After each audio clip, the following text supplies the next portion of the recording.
He didn't bark for food. He didn't growl for fear. He simply stared, unblinking, into the trees, then turned and walked. No leash, no command, just purpose. What Dr. Elias Munro found at the end of that path wasn't just an injured fawn. It was the beginning of something that would shake the world of science, of faith, and of the human heart. A golden retriever named Sage, with eyes like wildfire and a soul that spoke without words, was about to prove that some animals don't just feel, they understand. And one silent boy was the first to listen. What happened next will restore your belief in connection, in healing, and in the kind of love that doesn't need language. Before we begin, tell me, where are you watching from? Drop your country in the comments. And if you believe animals are more than pets, if you believe in whispers carried by the wind, hit subscribe. Because this story isn't just one you'll remember. It's one you'll feel forever. It was late October in the Blue Ridge Mountains of North Carolina, the kind of morning that whispered winter in every gust of wind. The forest outside the Pine Haven Wildlife Rehabilitation Center rustled with a brittle chorus of dying leaves, and a pale fog hung low like a secret not ready to be told. Dr. Elias Munro stood on the back porch of the center's main cabin, a stainless steel mug of black coffee in one hand, his weathered face turned toward the tree line. 62 years old, Elias bore the lines of a man who had spent his life listening more than speaking. His tall, lean frame was draped in a faded green field jacket, and his silver-streaked hair peeked out from beneath a wool cap. Years in Africa, years among wounded animals and half-funded research projects had sculpted him into a quiet observer of pain, resilience, and patterns most people missed. Beside him lay Sage, a golden retriever with honey-colored fur dulled slightly by age and forest dust. Around 5 years old, Sage had been surrendered to Elias's center 2 years prior after his owner, a retired therapist, passed away. Sage had once served as a therapy dog in children's hospitals, a silent comfort with eyes that could read a room like scripture. Despite the change in his environment, Sage adapted with quiet dignity, following Elias from patient to patient with a sense of purpose Elias never questioned. But lately, the dog's behavior had changed. He no longer waited for direction. He gave it. That morning, Sage stirred from his usual place by the step, lifted his head, and stared into the fog-shrouded trees. His ears perked, not high in alarm, but subtly with focus, and then he rose without sound, trotting toward the woods. Elias didn't call after him. He just set his coffee down and followed, boots crunching softly over pine needles damp with last night's rain. The trail Sage took wasn't marked, at least not by human feet. It cut through brambles and around mossy boulders, then dipped into a shallow gully. The fog thickened here, and Elias pulled his collar higher, the chill curling beneath his clothes. Every few yards, Sage would pause, glance back, then continue, tail low, gait measured. It was as if he knew exactly where he was going and how much time they had. After nearly 10 minutes, Sage stopped at the base of a downed tree, its roots torn from the earth like skeletal fingers. Elias stepped closer and knelt. There, huddled in a bed of crushed ferns and wet earth, was a fawn. Young, no more than a few weeks old, its back leg twisted unnaturally beneath it. The creature shivered, steam curling from its body in the cold air, and its wide eyes were dulled by pain. Sage didn't approach the fawn. He simply sat, eyes fixed on Elias, as if to say, "Now you see." Elias moved slowly, voice low and steady. "Okay, boy," he said. "You did good. Let's help her." He unzipped the side of his jacket and pulled out a soft cloth, then reached for the small radio clipped to his belt.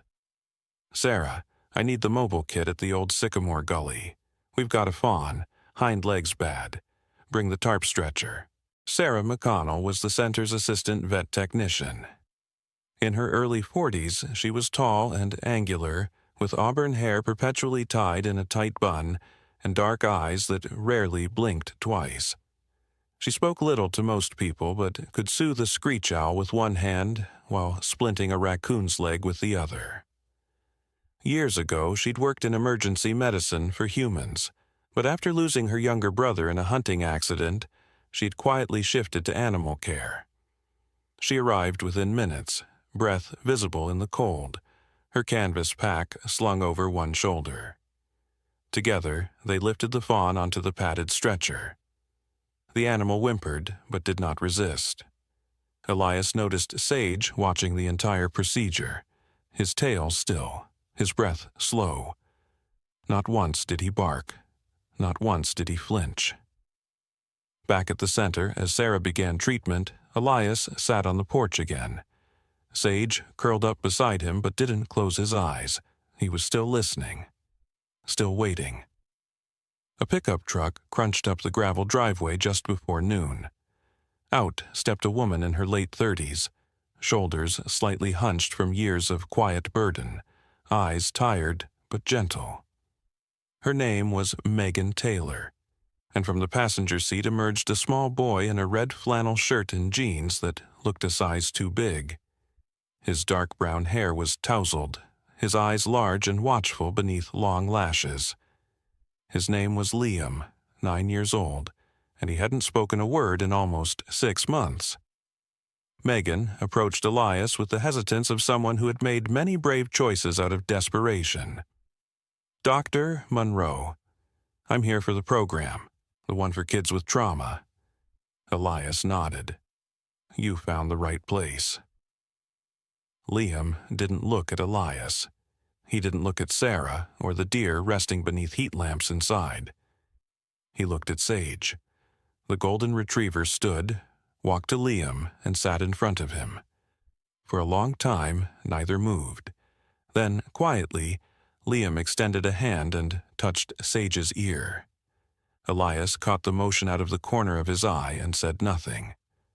Later that evening, as the forest turned blue with twilight and the fog returned like breath over glass, Liam sat on the back step next to Sage. No one asked him to. No one told him what to do. He simply stayed. And Sage didn't move. The morning sun was shy behind layers of mist, casting the forest in a pale, silvery hue. Pine Haven was quiet, save for the occasional call of a jay or the whisper of wind brushing through trees. Elias Monroe stood at the window of the infirmary cabin cradling a lukewarm cup of tea, his gaze drifting between the recovering fawn in the corner and the boy who sat outside on the porch steps.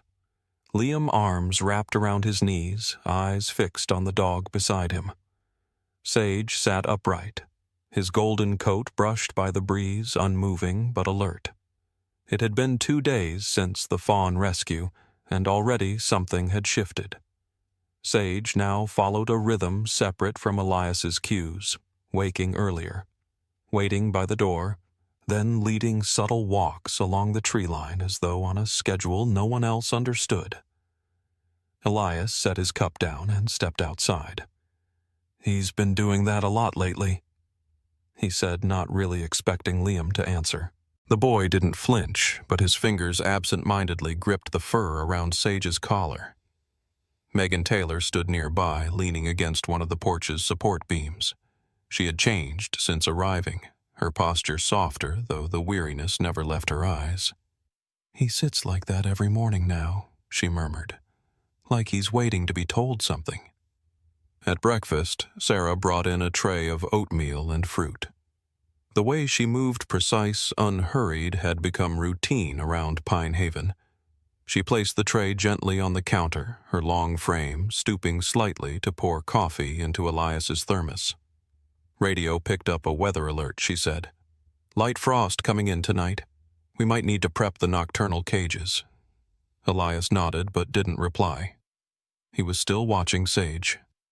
By mid-morning, Sage stood and walked toward the path leading into the woods. Without a word, Liam rose and followed. No one stopped him. Elias trailed behind at a quiet distance, not wanting to intrude. The path wasn't one they usually took. Sage weaved through a different section of the woods, winding around a grove of old birch trees and descending toward the creek bed.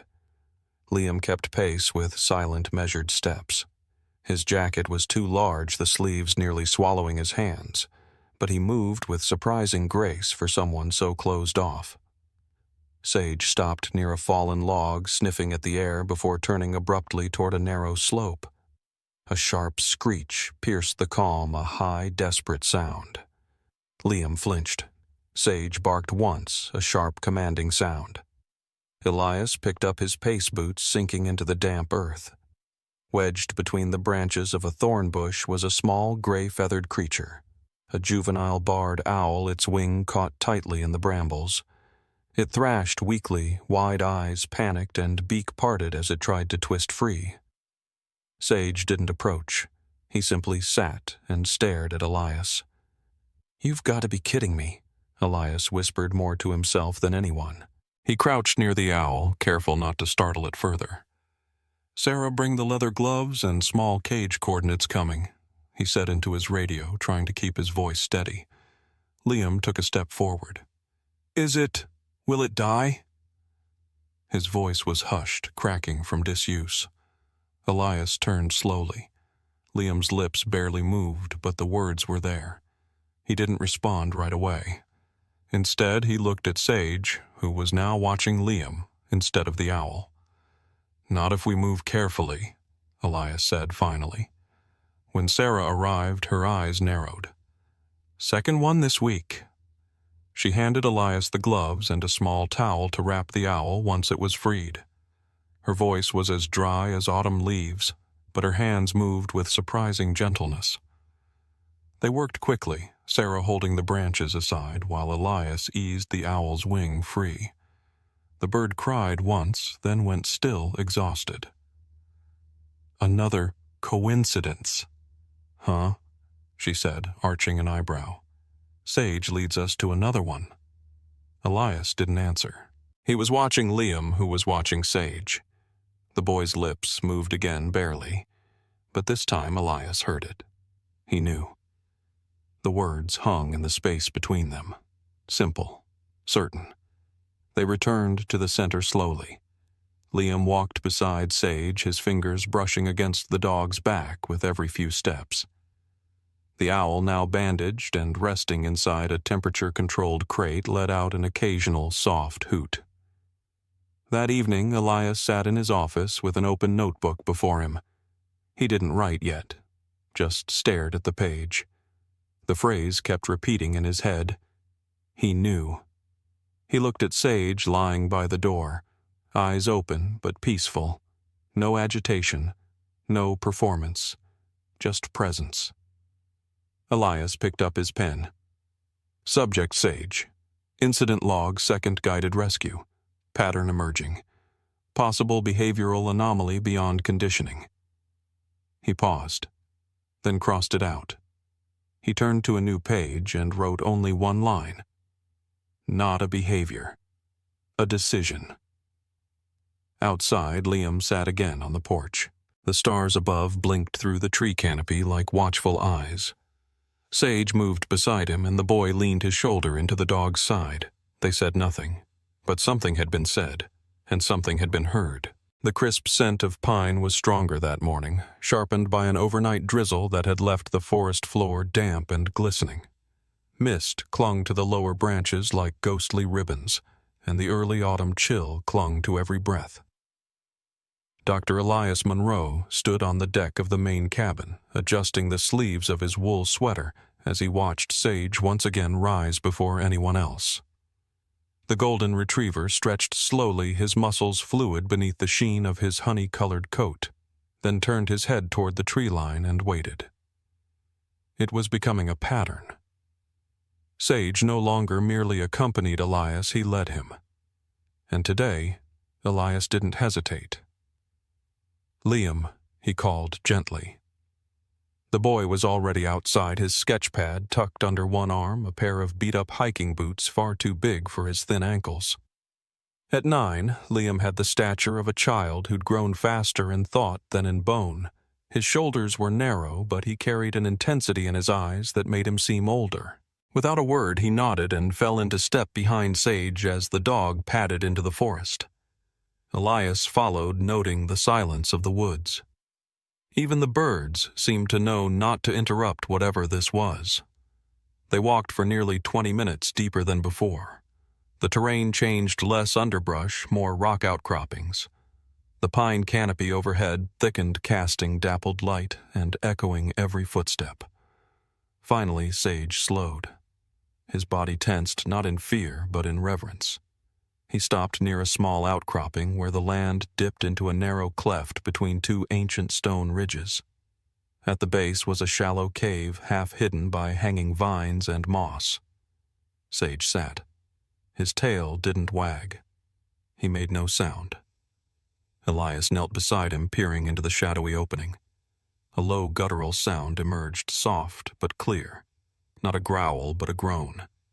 Inside, barely visible, was the shape of a large animal. As his eyes adjusted, he saw her a female black bear, her fur matted and damp, lying partially on her side. One foreleg was twisted beneath her awkwardly, and nestled against her flank were two cubs, perhaps 6 weeks old, blinking sleepily in the gloom. Elias stiffened. Even injured a mother bear was dangerous. But something made him stay still. Sage remained at attention, not moving closer, not making a sound. It was not hesitation. It was waiting. "She's hurt," Elias murmured more to himself than anyone else. "But she's guarding them. She's not going to let anyone near." From behind him, Liam crouched low, flipping open his sketch pad. He began to draw a pencil gliding across the paper in quiet rhythm. Elias glanced at the boy, but said nothing. He unclipped his radio. "Sarah come in. Found a black bear sow left leg injury with 2 cubs. Coordinates inbound. No aggressive behavior, but we'll need sedation if we're going to help her." The reply crackled after a pause. "Copy that. I'll bring the dart kit and tranquilizer. ETA 15. Elias turned back to Sage. The dog hadn't moved, his eyes fixed on the cave as if watching more than what could be seen. After a long moment, the bear inside shifted. She didn't growl. Instead, she raised her head slowly and looked out right at Sage. The stare held. 2 creatures vastly different in species, yet both grounded in instinct older than language. The bear lay her head down again.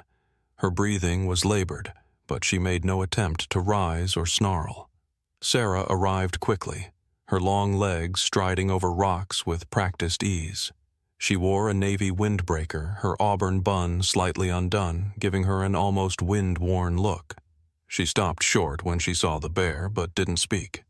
Instead, she assembled the tranquilizer rifle, checked dosage, and handed it to Elias without a word.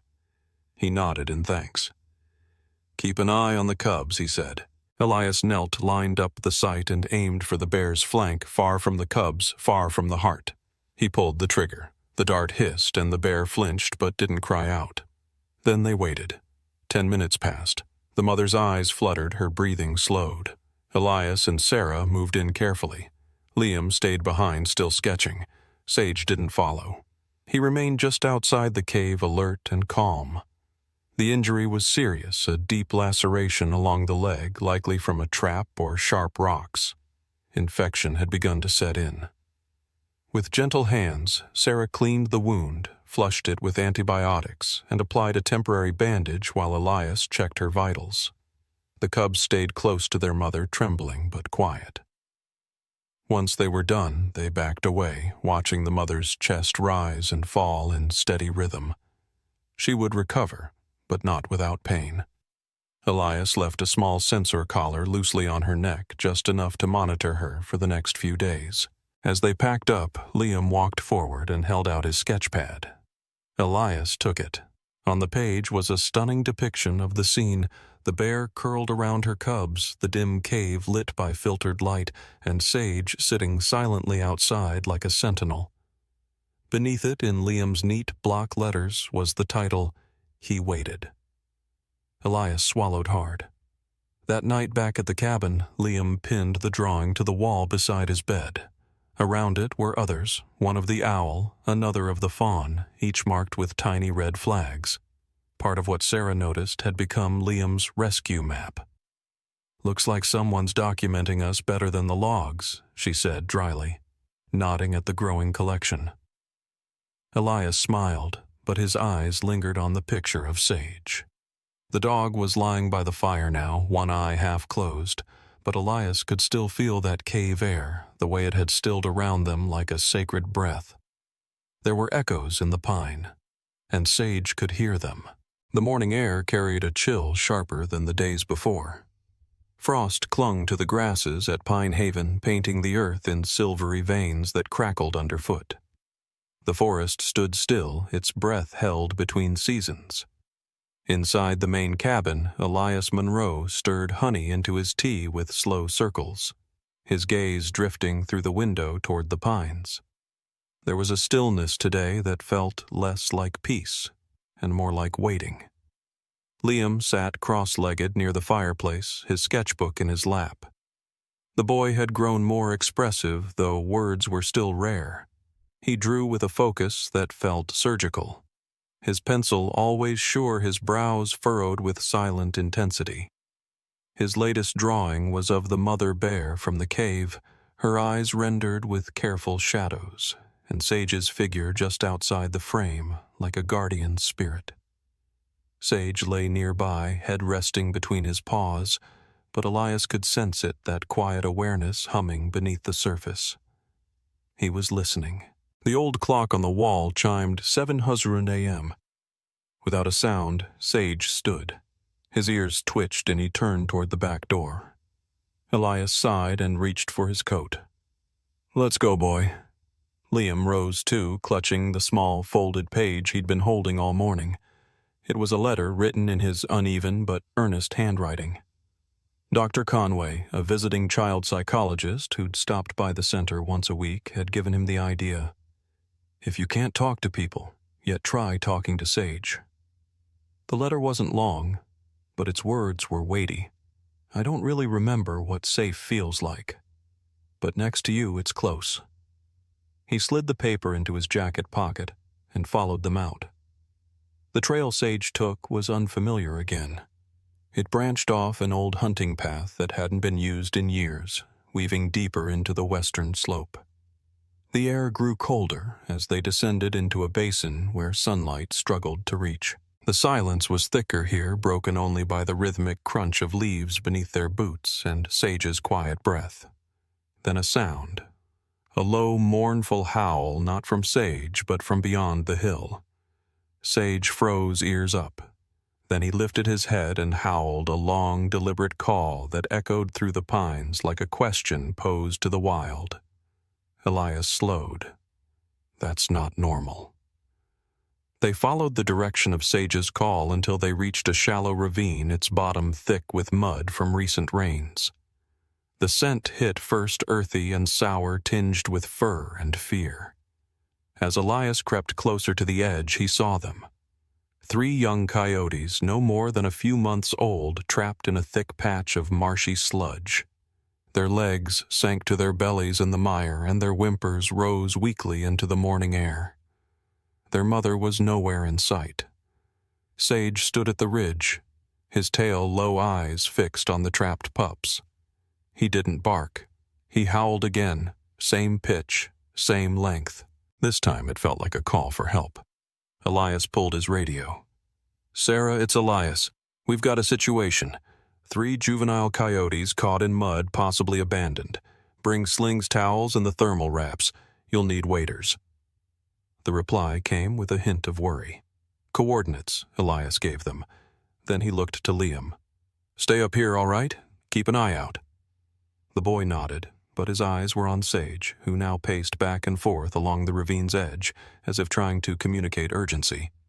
Sarah arrived 15 minutes later in a small utility truck, stepping out with her gear slung over one shoulder.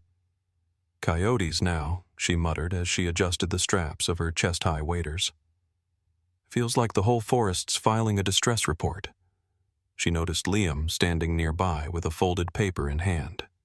"Hey, bud," she said. "Want to help me prep the blankets?" Liam nodded, handed her the paper instead. She looked at it but didn't open it, sensing it wasn't for her. With careful movements, Elias and Sarah moved into the muddy basin, Sage watching from above like a field commander. Each pup was gently lifted, rinsed, and wrapped in thermal layers. They were cold frightened but alive. One whimpered with a limp hind leg. Another had a cut on its snout. The smallest just trembled silently, tucked into Elias's arms like a kitten. They loaded the coyotes into covered carriers and began the slow walk back. Liam walked beside Sage, closer than before. When Sage nudged his hand gently, Liam reached down and placed the folded letter beneath the collar on Sage's neck, tucking it like a sacred message.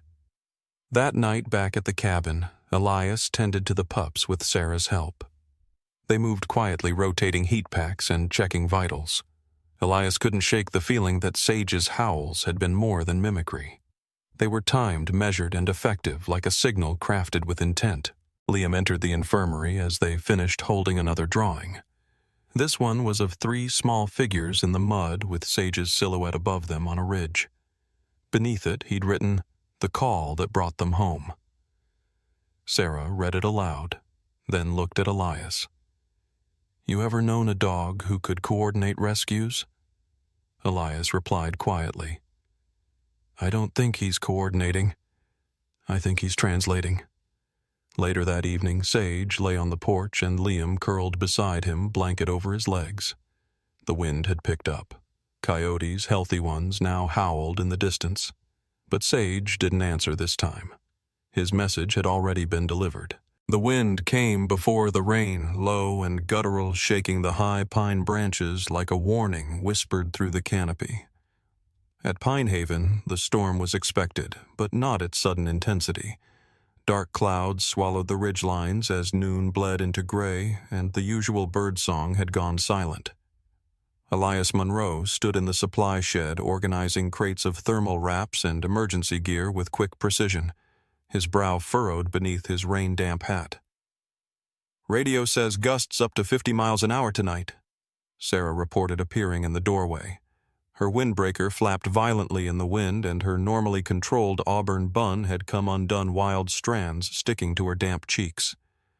"We should bring in the smaller animals and secure the east side enclosure. That gate latch has been iffy since last week." Elias nodded. "I'll take care of the latches. Can you check the generator?" Sarah gave a quick thumbs up, then turned on her heel and disappeared into the thickening mist. She moved like someone who had lived through worse, efficient, grounded, and deliberate. Her trauma had hardened into competence, and she wore it like armor. Inside the main cabin, Liam sat on the floor beside Sage, trying to focus on his drawing despite the branches tapping anxiously against the window. His hands were steady, but his eyes kept flickering toward the darkened sky. The sound of wind clawing at the roof made his stomach tighten. He didn't like storms. He didn't like the sound of the world shaking. Sage stirred, sensing it. The golden retriever sat up, nudging Liam's arm gently with his nose, then resting his chin on the boy's knee. "You're okay," Elias said softly as he entered, his boots dripping. "We're all together here." But the storm didn't wait. By late afternoon, the rain came down in sheets. Trees swayed and power flickered across the compound. The lights dimmed, came back, then dimmed again. Somewhere outside, a branch cracked like a gunshot. Liam startled and bolted to his feet, the sketch pad falling with a wet slap onto the floor. His breath came in short gasps. Elias reached for him, but the boy was already out the front door into the rain. Liam Elias chased after him, but the boy had disappeared into the curtain of rain and mist. Panic twisted in Elias's chest as he shouted into the woods voice, barely audible over the wind. Then, without hesitation, Sage bounded after him. Liam ran blindly through the forest, heart-pounding, clothes soaked and heavy. The storm outside had awakened something old and terrifying inside, memories of flashing headlights, twisted metal, and the sound of sirens. His legs carried him until he tripped over a root and fell hard into the wet earth. He curled into himself, shivering, tears mixing with the rain. "I don't want to go back," he whispered to no one. Minutes passed. Then a shape emerged through the blur of rain. Golden fur matted with mud and water. Amber eyes glowing softly in the dark. Sage. The dog stepped carefully over the slick ground, circled Liam once, then lay down beside him, pressing his warm body into the boy's shaking form. Sage didn't bark, didn't whine. He just stayed steady and warm and real. Somewhere nearby, a second sound broke through the storm, a high-pitched chittering, frantic and muffled. Sage lifted his head, ears flicking toward a cluster of broken limbs near a downed tree. He stood and trotted over, sniffing, then began to dig. Beneath the thick tangle of wet branches was a small nest, partially crushed by the storm. Inside, 3 tiny squirrel kits squirmed in a bundle, their nest collapsing around them. Sage barked once, short, direct. Then he looked at Liam. The boy blinked, his breath slowing. He watched Sage paw gently at the edge of the debris, clearing space without crushing the nest. Then Sage looked at him again, and something clicked. Liam stood on shaky legs, wiped his eyes, and moved toward the nest. He pulled off his jacket, gently scooped the squirrels into its lining, and turned toward the direction of the cabin. Within minutes, Elias and Sarah appeared through the fog flashlights cutting across the trees. Liam Elias called out, running forward. The boy was soaked, shivering, but standing and holding his coat to his chest. Sage walked at his side. Elias swept the boy into his arms, not caring about the mud or the rain. "You're safe. You're safe now." Liam didn't fight the embrace. He looked down at Sage and whispered, "I'm okay now." Back at the cabin, Sarah took the squirrel kits with practiced hands, checking their vitals while Liam watched quietly. Elias dried the boy off, wrapped him in a wool blanket, and sat beside him on the floor. "You found them?" Sarah asked. Liam nodded. Sage did. She glanced at the dog curled beside him. Of course he did. That night the storm raged on, but inside the cabin the fire glowed steady. Liam fell asleep with his head against Sage's side, breathing slow and deep for the first time in days. Elias sat by the window watching the trees sway and thought again about trust, not the kind that was taught or trained, but the kind that was earned in silence and storms. Whatever Sage was, he knew. And more importantly, Liam knew it too. The storm had passed, leaving behind a forest washed clean and glowing under the thin autumn sun.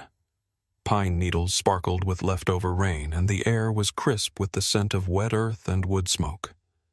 Pine Haven bustled with quiet purpose. Animals stirred in their enclosures. The staff repaired storm damage, and in the main cabin, Elias Monroe was preparing for something he hadn't done in years, open his gates to outsiders. Sage sat on the porch, his amber eyes following every movement of the crew, arriving in 3 off-road vehicles. He didn't bark or shift.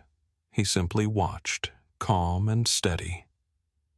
Liam sat beside him, legs swinging over the edge of the step sketchbook in lap. The boy had been quieter than usual since the storm, but there was a different kind of silence to him now. Not fear, not distance, but focus.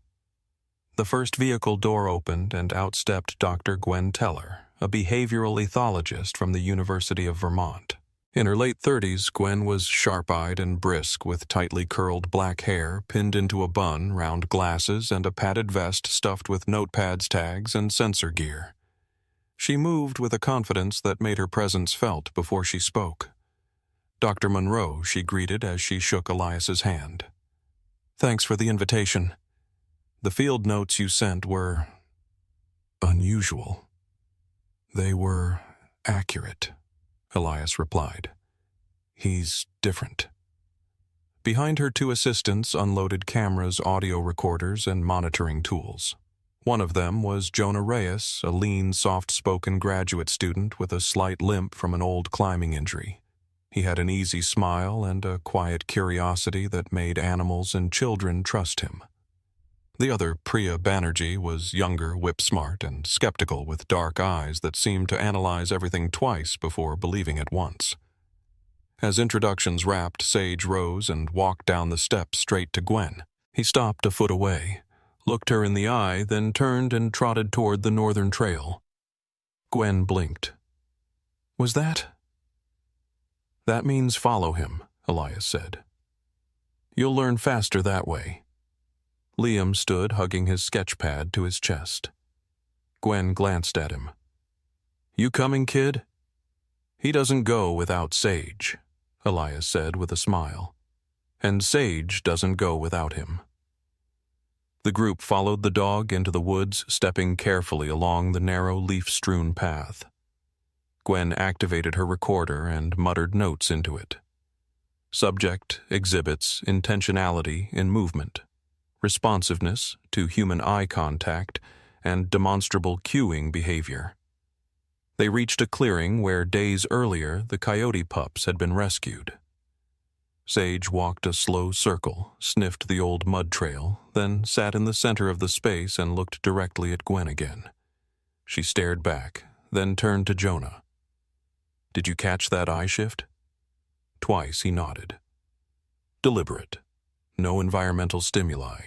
Let's test something, Gwen said. She removed a small padded case from her vest and opened it to reveal a series of cloth scent tabs, each infused with different animal residues: deer, rabbit, fox, and raccoon. She placed them on the ground in a line and stepped back. Sage sniffed each in turn, then stopped at the fox scent sat and looked up. Priya raised an eyebrow. Trained scent work. No commands given, Elias said quietly. No gestures. He's never been trained in scent discrimination like this. The group moved through the forest for over an hour, setting up soft trials, unfamiliar animal sounds, injured animal recordings, even staged decoy placements of fur or bedding. Sage responded to each scenario with measured reactions, investigating, alerting, or ignoring entirely, depending on context. He didn't chase. He didn't overreact. He selected. He evaluated. Back at the cabin, Liam had begun organizing his colored data map, a large corkboard filled with pins, sketches, and lines of red yarn. Each rescue or event had its own symbol: a small flame for the fawn, a wave for the owl, a mountain for the bear. Next to it, a legend in Liam's careful handwriting explained the codes. Gwen was astonished. He made this? She asked. Elias nodded. Mostly after the events. He doesn't just watch Sage, he documents him. Liam opened his notebook and showed Gwen a page filled with color-coded sketches and a column of symbols. We made our own language, he said softly, pointing to a glyph shaped like an ear and another like a ripple. This one means hear something. This one means something's wrong. Jonah leaned closer, nodding with appreciation. It's like a field language between them. That's incredible. Gwen crouched beside the boy, eyeing the diagram. Do you think he understands your symbols too? Liam hesitated, then looked at Sage, who now lay in front of the fireplace, eyes half closed but ears alert. He walked over, pulled a marker from his pocket, and drew a new symbol on a piece of cardboard, 2 arcs forming a hollow circle.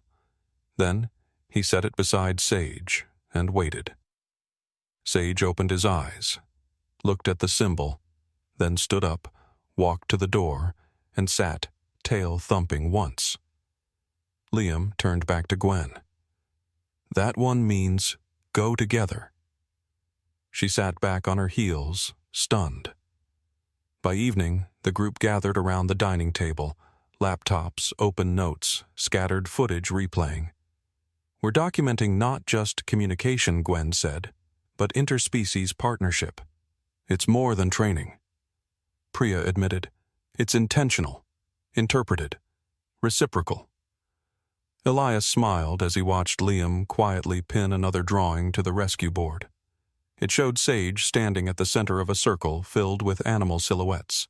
Beneath it the words, "The ones who know." The cold had crept in like a thief. By nightfall the temperature had plummeted below freezing and the wind moved through the trees in long, lonely howls. The cabins at Pine Haven were darkened early, save for a few flickering lights from the infirmary where Sarah checked on a fox with frostbitten ears rescued 2 days earlier. She wore a heavy wool cardigan over her flannel and jeans, her auburn hair braided tightly down her back. Her tall, wiry frame moved with practiced grace, but her eyes were heavy with something unspoken, a memory she never shared etched into the hollows of her face. Elias Monroe stood by the fireplace in the main cabin, stirring the embers into a steady glow. Liam sat across from him, blanket around his shoulders, sketchpad in hand, but untouched. Sage was not at his feet. "He's never been gone this long?" Elias said aloud, though it was more to himself than to the boy. Liam didn't respond, but his hand gripped the edge of the sketchpad tighter. It had been hours since Sage slipped away without sound. Normally, even when wandering off trail, the golden retriever returned before sunset. But now the moon hung high and white over the pines, and there was no sign of him. Worry had begun to settle into the bones of the old man and the boy. Sarah stepped in, her breath visible in the cabin's colder corners. No fresh tracks down by the creek. I checked the fawn shelter and the Bear's Ridge. Nothing. Elias nodded grimly. "We'll go out at first light, if the cold hasn't slowed him." But Liam was already on his feet. He moved with sudden purpose, throwing on his boots and his oversized coat. His voice cracked from lack of use, but it came out clear. He wouldn't wait. They all knew what he meant. Elias grabbed the lantern and a radio. "Then we don't either." The forest was a vault of silence broken only by the crunch of frost beneath boots and the distant creak of trees shifting under the weight of ice. Elias, Sarah, and Liam moved together following the faintest prints and marking scratches against bark. A bent reed here, a trace of gold fur caught on thorn there. Liam was the one who spotted the last sign, a small hollow where the snow had been melted slightly, revealing the disturbed leaf bed beneath. "He stopped here," the boy whispered. Then, from the distant ridge, a low, wounded whimper. They ran. The clearing opened between a ring of birch trees, their bark pale as bone beneath the moonlight. There, crumpled beneath a fallen branch, lay a small red fox kit, barely alive, its chest rising with shallow effort. And beside it, curled protectively, his golden fur matted with frost and mud, was Sage. He didn't lift his head. He didn't move. His body was pressed tightly against the fox, his flank shielding it from the wind. Snow had settled along his spine. His breath came slow, almost too quiet to hear. Sage Liam cried, breaking into a full run. Elias reached first, kneeling hard onto the frozen ground. He placed his gloved hand to Sage's side, still warm barely. The dog stirred, opened one amber eye, then closed it again, too exhausted to greet them. "He's freezing," Elias said. 10 hours at least out here like this." Sarah moved fast. She opened her pack, pulled out a thick thermal wrap, and began layering it over the dog and the fox. "We need to get them both back now." But Liam had dropped to his knees. Tears streamed down his cheeks unchecked as he leaned over Sage, resting his forehead gently against the dog's neck. "You're my only safe," he whispered through sobs. "Please, stay." The moment held like glass. Then Sage shifted just slightly, but enough to press his nose against Liam's cheek. The boy gasped and clutched him tighter. They carried Sage and the fox back in silence, Sarah riding ahead in the utility vehicle while Elias and Liam stayed in the back, Sage's head resting on Liam's lap beneath the thick blanket. Every so often the boy would whisper something soft and rhythmic, words only Sage could hear. Back at the infirmary, Sarah administered warm IV fluids and applied heated wraps. The fox kit was in critical condition, its heartbeat weak, but Elias watched Sarah's hands, steady and practiced, and believed. By dawn, Sage had begun to recover. He lay on a padded mat by the fireplace, his eyes half-lidded but alert. Liam had refused to leave his side, even when Megan, his mother, arrived after Sarah called her in. He stayed with it, Liam told her, all night, just so it wouldn't be alone. Megan knelt beside her son. Like he stayed with you? Liam nodded. He always does. Elias stood in the doorway watching the boy and the dog with quiet awe. There were no studies, no sensors, no equipment that could define what had just happened. Only a truth that lived in the quietest spaces in snowstorms and silence in the cry no one else had heard. But Sage had heard it, and he had answered. The snow had melted, leaving patches of dark earth and stubborn frost clinging to the shaded corners of Pine Haven. Spring had not yet arrived, but winter was no longer king. The forest breathed easier now, birds returned in gentle flocks. Squirrels scampered across budding branches, and the wind carried less sorrow and more song. The world had begun again. Inside the main lodge, the team was preparing for a day unlike any other. Elias Monroe adjusted his tie, an awkward, half-hearted attempt at formality after years of flannel and field jackets. He ran a hand over his silver beard, still unsure how to feel about the podium standing on the lawn outside. A simple wood stage backed by a canvas sign that read, Sage Recovery Garden Dedication Ceremony. Near the window, Sage lay on a thick mat, his golden coat brushed and gleaming, though the fur around his muzzle was a touch whiter now. His breathing was deep and calm, one ear perked as if listening to something only he could hear. He was nearly 10 now, and though his pace had slowed, his presence had not. Liam sat nearby at the dining table, now taller and surer, sketching on a piece of heavy paper with deliberate strokes. His hair had grown longer, and the boy who once spoke in silence now held conversations with ease, though still preferring to say only what mattered. He had chosen his words carefully for today. Outside chairs were being arranged. Visitors arrived in small clusters, scientists, donors, townspeople, and families who had once brought their injured animals to Pine Haven. The crowd was dotted with park rangers in green jackets, college students with notepads, and children craning their necks for a glimpse of the famous golden retriever. Megan Taylor stood near the entrance, her coat pulled tight around her shoulders. She watched Liam through the glass, a proud smile on her face. She had not needed to hover anymore. Her son had returned to her, not all at once, but in soft, sturdy pieces pieced back together by paws and pine trees. Jonah Reyes and Priya Banerjee had come back for the ceremony as well. Jonah still walked with a slight limp camera slung over his shoulder, while Priya, once skeptical, now softened, carried a tablet full of notes from her research into Sage's behavior. Gwen Teller was scheduled to speak after Elias, but everyone knew who the true voice of the day belonged to. At noon, the wind stilled. Elias stepped up first hands, resting on the wooden sides of the podium. We called this place Pine Haven because it was meant to be a refuge, a shelter for animals. But what we've learned, what he has taught us, is that healing is never one-sided. He gestured to Sage, who now sat upright beside Liam. We saved Sage once, but he's been saving us ever since. A soft wave of applause moved through the crowd like wind through tall grass. Then Elias stepped back and Liam walked forward. The boy stood still for a moment, then reached into his pocket and pulled out a folded piece of paper. His voice, when it came, was clear but gentle. My name is Liam Taylor. Some of you know me as the quiet kid who followed a dog around for months. But I want you to know something. Sage didn't just find injured animals. He found people who were hurting in ways no one could see. He paused. I used to be someone who couldn't talk, not because I didn't know how, but because I didn't know if it mattered.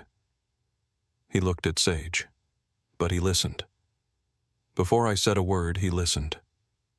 And every bark, every nudge, every step he showed me that being heard isn't always about volume. It's about presence. Liam unfolded his drawing, a large page showing Sage howling softly under the pines, surrounded by creatures great and small, foxes, squirrels, deer birds. Above him, drawn in pencil-light arcs, were curved lines, sound waves. Around them, small symbols marked in ink. Every morning, Liam continued, I walk with him. And every time he barks, I mark it. Some are warnings, some are questions, some are joy. And I'm starting to think, maybe it is a language. One we build together. He turned the page around for the crowd to see. A child's rendering, yes, but layered with meaning. I don't know what you'll call it. Animal instinct. Canine empathy. Something spiritual. I just call it hope. He stepped back. There was no applause at first, only silence. Then the sound of one child clapping. Then another. Then a wave of hands came together, not just for the boy, but for what he had said, for what had been understood. As the crowd dispersed for lunch and garden tours, Liam and Sage stepped off the stage and walked into the trees. Not far, just into the beginning of Trailhead 1, where pine needles muffled footsteps and the forest spoke in hushes. Liam stopped, looked down at Sage. You ready? Sage barked once. Liam pulled out his notebook and made a mark. A small, curved line, then smiled. They continued walking. Behind them, Pine Haven stood tall, not as a shelter, but as a conversation. Between man and animal. Between silence and meaning. Between fear and the voice that finally found a way to speak. And that voice, Liam knew now, would always echo in the pines. Sometimes miracles do not come in flashes of light or voices from the clouds. They come in quiet footsteps in golden fur and the unspoken trust between a broken child and a faithful dog. Sage did not speak a single word. Yet he reminded us of something deeply divine, that love needs no language and healing often begins in silence. Maybe it was instinct. Maybe it was grace. Or maybe it was the gentle hand of God guiding a dog through the forest to the ones who needed him most. In our daily lives, we rush, we forget, we numb ourselves to the quiet cries around us. But stories like this remind us, listen. Pay attention to the small signs. Sometimes God sends answers not with thunder, but with a tail wag or a soft bark at sunrise. If this story touched you, please share it with someone who needs hope. Comment below what part moved you most. And if you believe that animals are God's silent angels sent to comfort and guide us, type Amen in the comments. Let's flood this space with gratitude. And if you haven't yet subscribed to the channel so you don't miss the next story that might just stay with you forever. May God bless every soul watching this. And may you always hear his voice, even in the quietest places. Who the hell leaves a crate in the middle of a highway? Officer Jonah Reeves slammed his palm against the steering wheel, bringing his patrol car to a screeching halt just inches from the rusted cage. He threw the door open before the engine had even finished humming, his boots crunching on the sun-baked asphalt as he jogged toward the crate, rage already simmering in his gut.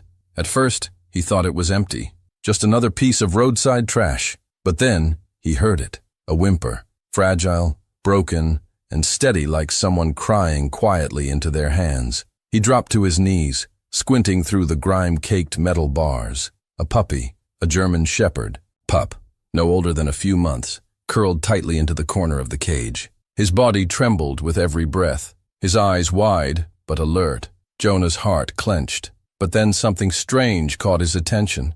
The pup wasn't curled up just for comfort. He was shielding something with his tiny frame, something wrapped in an old tattered towel soaked with sweat and blood. Jonah's voice softened. Hey buddy, what are you hiding? He reached out slowly, expecting the dog to recoil, maybe snap out of fear, but the puppy didn't move. He just stared, not at Jonah, but past him, like he was still expecting the person who left him to come back. Jonah unlatched the crate, gently pulling the towel away, and that's when he froze. Inside the bundle was a newborn baby, barely breathing, face flushed red from heat stroke. A sticky hospital bracelet still clung to its tiny wrist, and its cries, weak as they were, pierced Jonah's chest like a blade.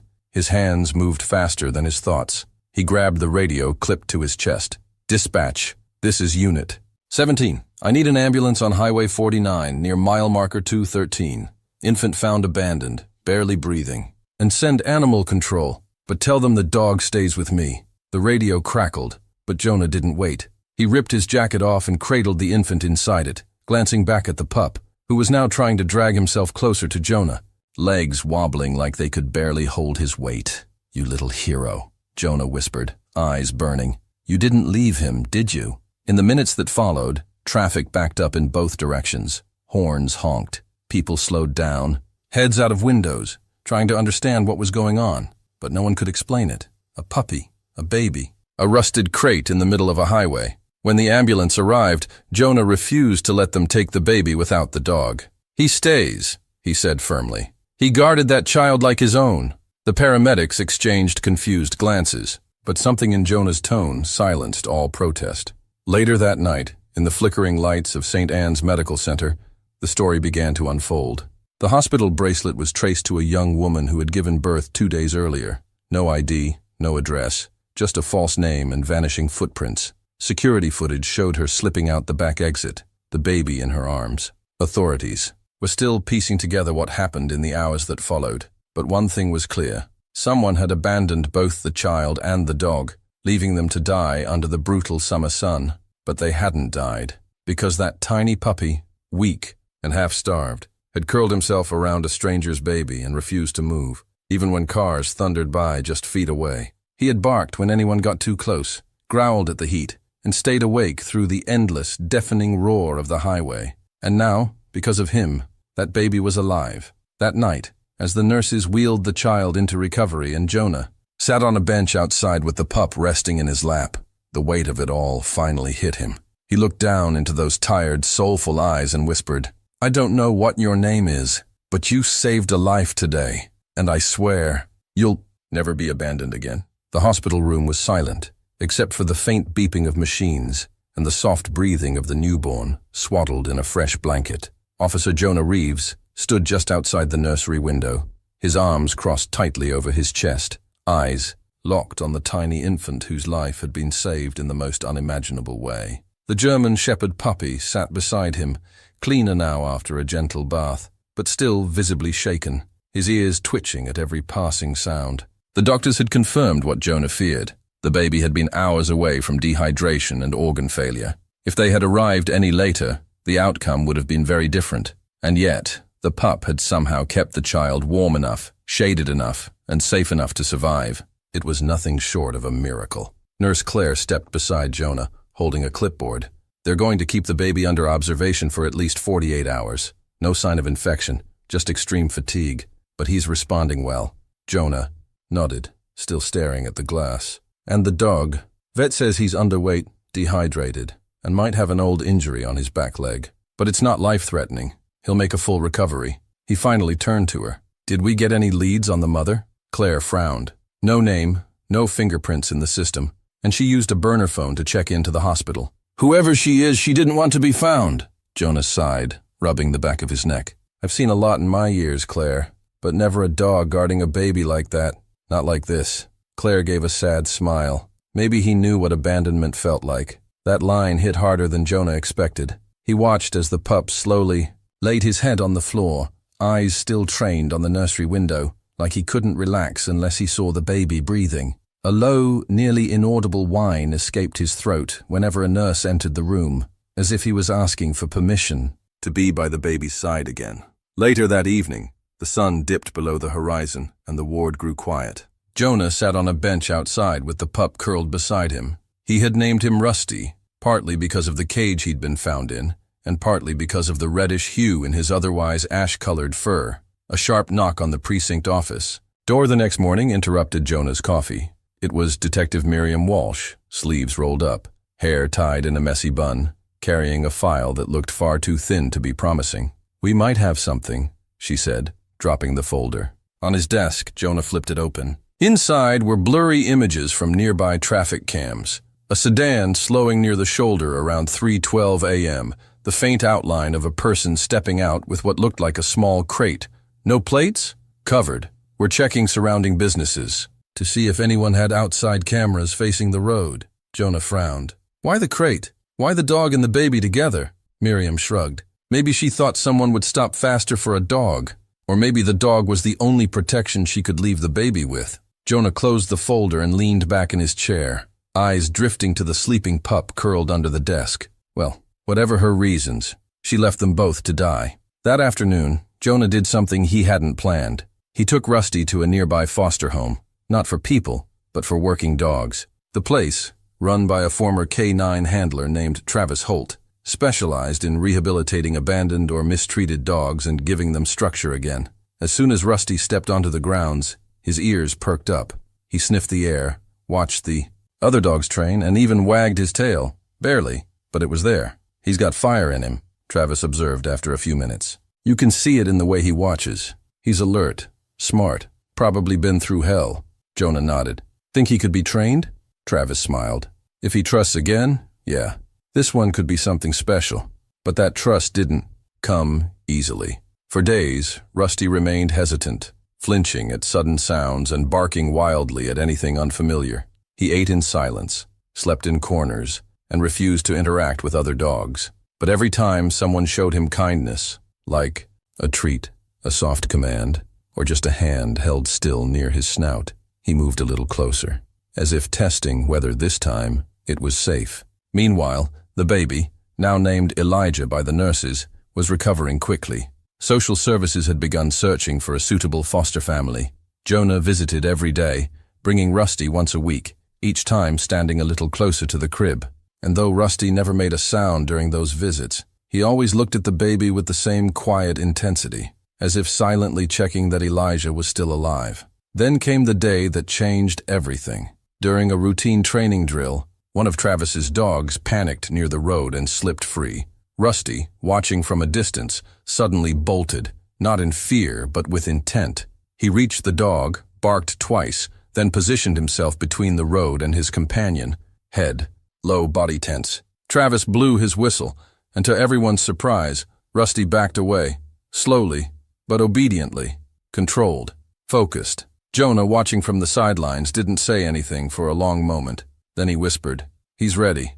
Back at the hospital, as Jonah carried Rusty in to visit Elijah one final time before the baby's transfer to a foster family, the nurse smiled. "He hasn't cried all morning, until you two walked in." Jonah approached the crib, Rusty trotting alongside him, tail wagging gently. As they reached the side, Elijah stirred, then giggled. A small hand reached out, clumsy, uncertain, and landed right on Rusty's head. Rusty didn't flinch. He leaned in, just enough to let the baby's fingers tangle in his fur, and in that quiet moment, no sirens, no panic, no heat waves or headlines, Jonah knew.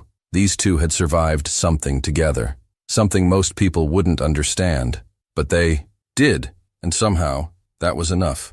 Under the soft hum of the hospital's nighttime quiet, something had shifted, both in the hallway and inside Jonah's chest. He'd seen the worst in people, witnessed cruelty that left even hardened officers speechless. But what this tiny puppy had done, guarding a fragile baby on a dark highway in a broken crate, was unlike anything he could explain with logic or training. It was pure, raw devotion, and that same loyalty was now forming a silent tether between Jonah and the dog.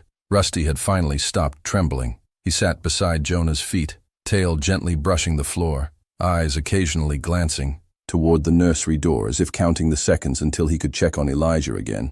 Every nurse, every passing patient gave the pup a wide berth, not out of fear, but respect. Somehow everyone seemed to understand. This dog had earned his place. The baby's condition continued to stabilize, and while the hospital worked on placing Elijah into emergency foster care, Jonah found himself dragging his feet. He visited the hospital on his days off, brought treats for Rusty, and sat quietly beside the incubator even when there was nothing new to report. He didn't know why. Maybe it was guilt, maybe admiration, but it was becoming personal. Then one morning, everything changed. Travis Holt, the former K-9 handler who had taken Rusty into his rehabilitation facility, called Jonah with a strained voice. "He's missing," Travis said flatly. "I stepped out to lock the outer gate, came back, and he was gone. No broken fences. Just gone." Jonah felt a chill crawl up his back. "How long?" 30 minutes, tops. But we're near the woods. If he ran—" "He didn't run," Jonah interrupted. "He's not running from anything. He's going. Somewhere." And deep down, Jonah already knew where. 27 minutes later, he burst through the hospital's side entrance, breath heavy, badge swinging on his chest. Nurses turned to stare, startled. Before anyone could speak, he ran toward the maternity wing. At the far end of the hallway, just outside Elijah's door, Rusty was sitting, calm, still, eyes locked on the glass window. The child had developed a minor fever overnight, nothing serious, but enough to spark concern. A nurse had just stepped in with a cold cloth when Rusty showed up. No barking, no howling, just presence. He had walked through the sliding entrance like he belonged there, navigated the corridors with uncanny certainty, and waited. Jonah knelt beside him, heart pounding in his throat. "How did you find him?" he whispered, voice shaking. Rusty didn't flinch. Jonah ran his hand along the pup's back, feeling the heat of exertion under his coat. "You walked all the way from the rehab center, didn't you? Miles, through traffic, just to check on him." Inside the room, Elijah stirred in his crib, eyes fluttering open. The nurse gasped. "His fever's breaking." That moment felt too poetic to be coincidence. The timing, the instinct. Jonah stood frozen, heart caught between awe and disbelief. He had spent years trying to make sense of the world through police reports, investigations, and witness statements. But this was something else entirely. Rusty turned his gaze up to him, almost as if waiting for permission. "Go ahead," Jonah muttered. "He's yours too." The door opened, and Rusty walked in gently, stepping with care, his gaze fixed on the baby. He sat down beside the crib, resting his head against the edge, and let out a quiet huff. Elijah reached out in his sleep, tiny, fingers brushing the fur near his snout. The nurse, nearly in tears, looked up at Jonah. "Are you seeing this?" "Yeah," Jonah said quietly. "I'm seeing it." But what came next shook everyone. A woman walked into the hospital lobby, barefoot, with dried blood on her sleeve, and a bruised arm cradled against her chest. Her eyes were hollow, movements unsure, like someone who hadn't slept in days. She didn't speak, just stood near the receptionist desk, holding a torn photo, half of a baby's face, half of a German shepherd pup. It didn't take long before security called Jonah. He met her in the visitor's lounge, unsure of what to expect. Her name was Camille Reyes, 23 years old. She'd been in hiding after fleeing an abusive partner who had threatened to kill her and their child. She hadn't meant to abandon Elijah, or the dog. She thought someone would find them quicker if she wasn't there. "I knew Rusty wouldn't." "Leave him," she whispered, her hands trembling as she showed him the photo. They were born the same week. Rusty used to sleep under the crib. Jonah sat quietly, watching as her eyes filled with regret and exhaustion. "You could have come to the police." "I tried, twice. He found me both times. I thought, maybe if I gave them a chance, someone better would protect them." Jonah sighed. He wanted to be angry. He wanted to say she'd made a terrible mistake. But as he looked at her, fragile, terrified, and barely holding herself together, he saw the face of a mother who had run out of options. Hours later, Child Services made a decision. Camille would undergo evaluation, attend counseling, and prove her stability before any reunification with her son. But she was alive. She had come back, and that meant Elijah still had a mother who cared. Jonah stood outside the nursery one last time that evening. Rusty sat beside the crib, his tail swaying slowly. Elijah, now officially named in the hospital, records, cooed softly, his little hand resting against the glass.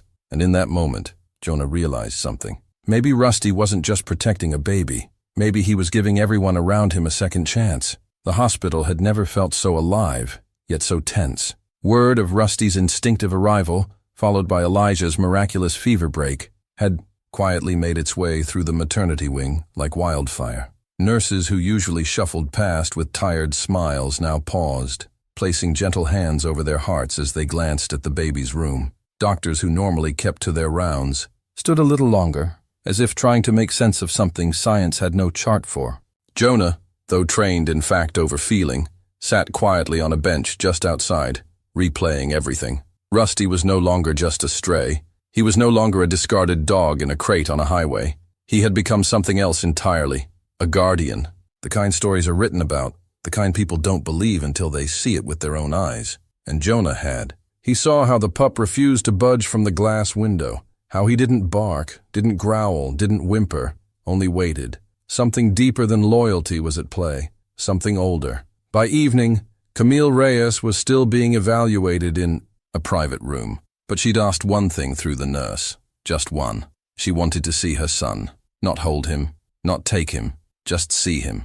And she had one request. Rusty had to be there too.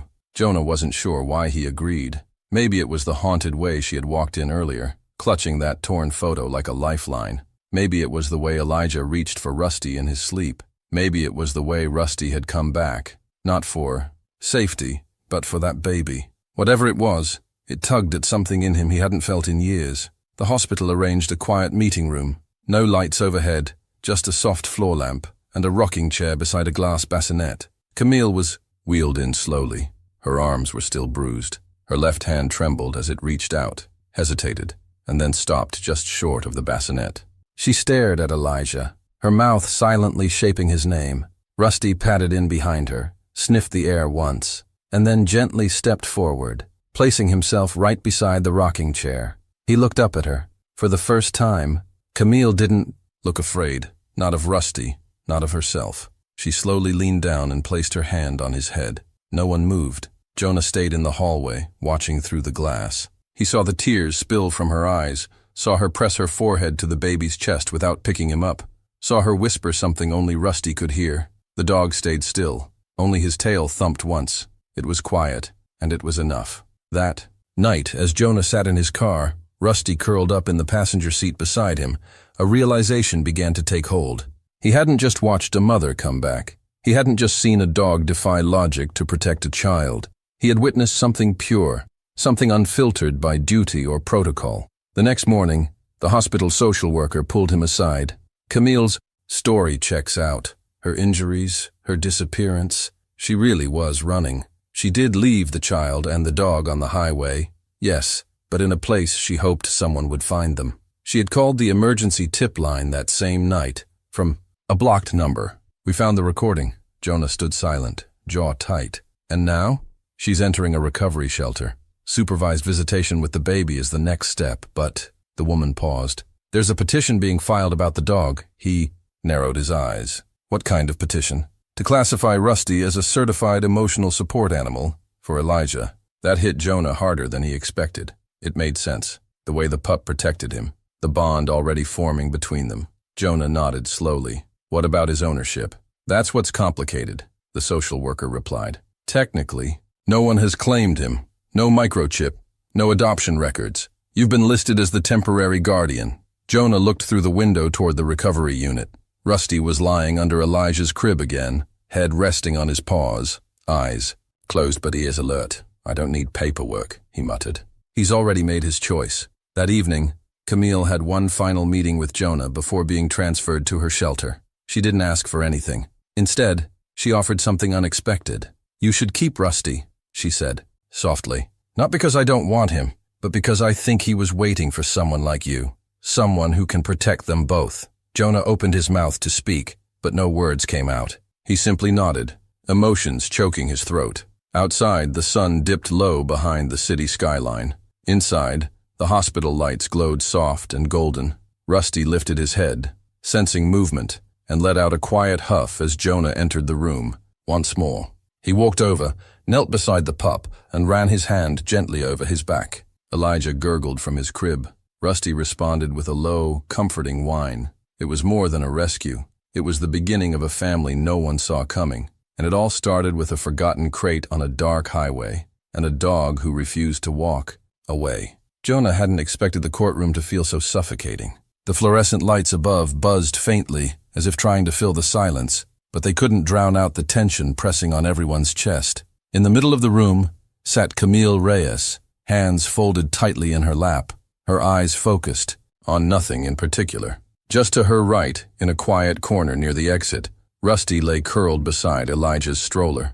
The dog hadn't moved since they arrived, only occasionally lifting his head when the baby cooed. This wasn't a trial. Not officially. It was a custody hearing, one that had drawn more attention than anyone expected. News had gotten out about the dog who saved a child and the mother who vanished into the shadows, only to return years later. People had opinions. Some thought Camille didn't deserve a second chance. Others said redemption couldn't be measured in time served or scars healed. Jonah had stayed silent through it all. When his name was called, he stepped forward. Every footstep echoed louder than the last.